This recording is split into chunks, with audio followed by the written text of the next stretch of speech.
Hi, everybody. I've just been listening to Gil Hedley's reading of his essay on the male foreskin and circumcision, and I wanted to offer a few moments of guided self care for really anyone that has been had surgical proceedings of any sort, or considering surgery, remembering surgery, healing from surgery, even helping others heal from surgery. So, if you're contemplating a past surgery on yourself, just take a pause, feel your body.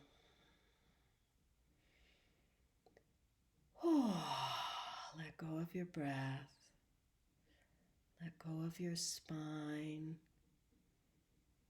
Any fixations in your spine that you can release, great. Any fixations anywhere in your body that you can release. Do it now and bring your hands to the place that you're remembering or contemplating surgery on. And just make contact through your hands with that part, even if it's deep in your body. Wherever it is, make contact with the surface of your body, and then feel with your hands through to the layer that has been cut or tampered with or will be. And just love that part. If you're contemplating a surgery that hasn't happened yet, I always talk to those cells and tell them to move away from the knife. If the cells part, there's less blood loss, and particularly then the epithelial cells of the capillary. It's documented that surgical prep reduces blood loss. Can't remember the source, but I believe that I read it at some point. Yeah. And along with that comes the idea that the knife is being wielded by a friend and a healer. I've had surgery by people that didn't feel very friendly and didn't feel like very good healers, but at the same time, ultimately, they had a good intention. Ultimately, there was a healing intention. I'm seeing a scalpel in my mind's eye, and I'm seeing that as a tool of love and healing. Bringing that into your body, into any scar tissue or potential surgical site.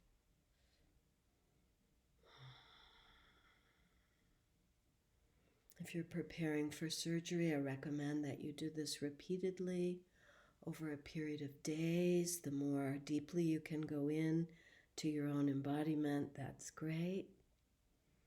If you need to explore embodiment more before your surgery, I strongly encourage you to do that.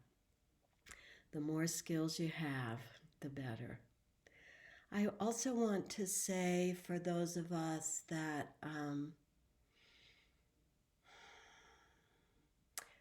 have encountered circumcision, either personally or indirectly, it's never too late to love that tissue, especially the scar tissue that Gil has been talking about that forms over time. Really going into that layer of tissue and loving it and believing in it. And I think the important thing with circumcision is to remember how strong our brain is as a sexual organ. Paul Persall talks about finding erogenous zones in his quadriplegic patients. And I think he said he helped someone have an armgasm, A-R-M hyphen gasm. So with most of the circumcised penises that I've known in my life, with enough love and pleasure, a lot of the function can be restored. And a lot of that is restored by taking the skin that's available and letting that fill out our sexual brain centers, which is our whole brain, right? It's not any particular part. I mean, obviously the dopaminic surges come from particular parts, but all of our brain participates in sexual pleasure. And we want to tie that pleasure as deeply as we can to love and spirituality and all of those social constructs. I was in the middle of a workshop, and a participant in the workshop, a female participant, realized, she actually called her mother. She had a suspicion. She called her mother, I believe in India, I believe they were a Muslim family, and she found out that she had been ritualistically circumcised as an infant.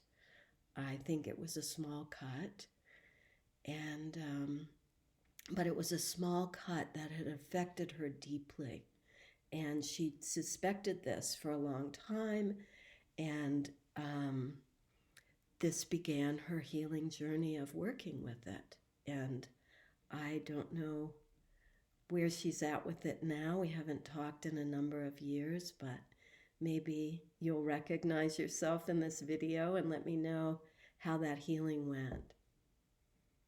I also wanted to share, I have 3 male grandchildren, and 2 of them were not circumcised, and 1 of them was, because his father had deep beliefs that this was important for a number of psychological and social reasons. So I was devastated, and I cried and I begged, and it was a strong no. I asked if I could be there while it was happening, and I got another strong no. My kids are very sensitive to my talking to medical practitioners, because I know a little bit, so I know how to get in there, and I have beliefs that are more extreme than most medical practitioners. So I was forbidden to be in the room while it happened. But I meditated during the procedure, and he came home right afterwards, and I was there waiting, and I energetically worked with the field, and I did every day for, I think it was a week or 2 afterwards, and I hope his penis is happy. It seems happy. I was surprised how little trauma I felt, even on the first day. He was, pretty deep in his body when he came home. And I had been doing craniosacral work on him prior to that, and I continued afterwards. And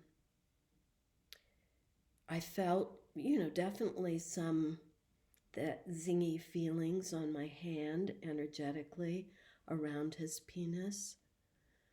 I didn't touch his penis that first day. I don't think I touched it till the lesion was fully healed. And by the second day, the zings were gone. And